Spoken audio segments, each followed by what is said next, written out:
For many of us, when we hear Gettysburg, we think of the famous address by Abraham Lincoln, but a trip to Gettysburg is so much more than that, and it's a little bit of history all mixed in. Now, we had the chance to visit and explore all of the amazing things this awesome city has to offer. Gettysburg is a short, easy drive away from New York, Washington, D.C., and other points northeast, and a place where history comes alive. We spent a day there, starting with the Soldiers' National Cemetery, situated at the site of the most crucial battles of the Civil War. We are now in the National Cemetery, Gettysburg. To my knowledge, it's the first military cemetery in world history, knowingly that way.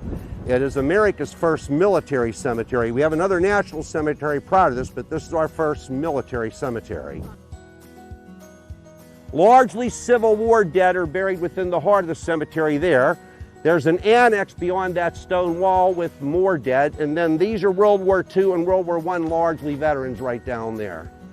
2 men buried under that tree were killed at Pearl Harbor, originally interred in the Punch Bowl Cemetery, as they call it out in Hawaii.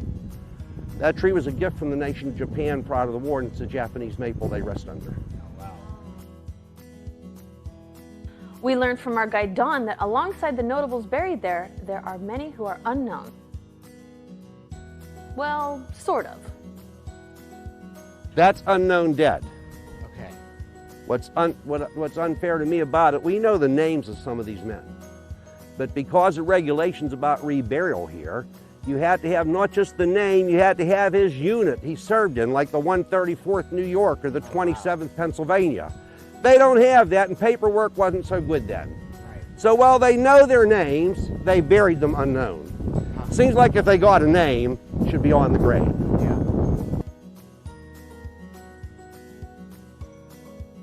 A walking tour always makes us hungry, so we headed to Mila Kitchen, home of Jack's Hard Cider. I heard this used to be a movie theater. It used to be a Frank's movie theater. Closed, I think, about like 7 years ago or so. And when Jack's Hard Cider was looking for a new production facility, they decided to move in, tear out all the theaters except for one of them that we kept. And then we took about 10,000 square feet and put in this beautiful restaurant and tasting room.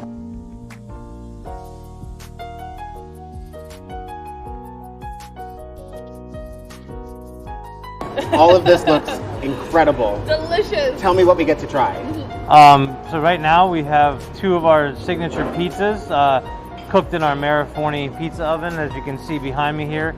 We run about 700 degrees. We do a 2-day fermented dough. It's going to be nice and light and crispy and charred. Dig it. We have the apple bacon, which kind of ties in with our whole cider theme. And we have a traditional margarita utilizing some really good local mozzarella that we hand stretch in-house here. I gotta say, I've not had apple on pizza before, but at first I was like, I'm not so sure about this. This is amazing. Good. We do a lot of things here that are like family style and meant to be shared with your table.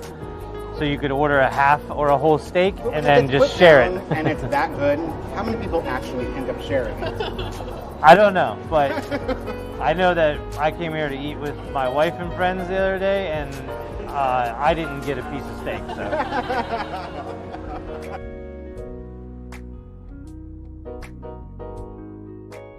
Then it was off to Seminary Ridge Museum and Education Center. The campus itself is the site of another famous battle. So this site, this is an original building. It was constructed in 1832. It was the first building constructed here on the seminary campus.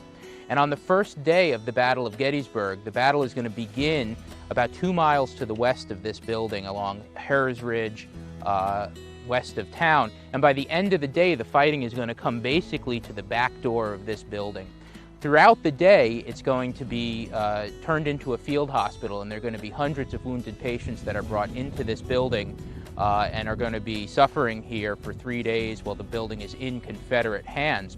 One thing that we always have to remember, though, is that before and after the battle, the building was used as a school. It was constructed as a seminary building, and it was used for that purpose for 30 years before the battle even took place here. So there are debates that are going on in this building over issues of religion, over issues of slavery, leading up to the fracturing of the nation in 1861 during the Civil War. And we cover those debates here in our museum and looking at what was going on in America before the Civil War, through the Civil War, and then even after up to the present day.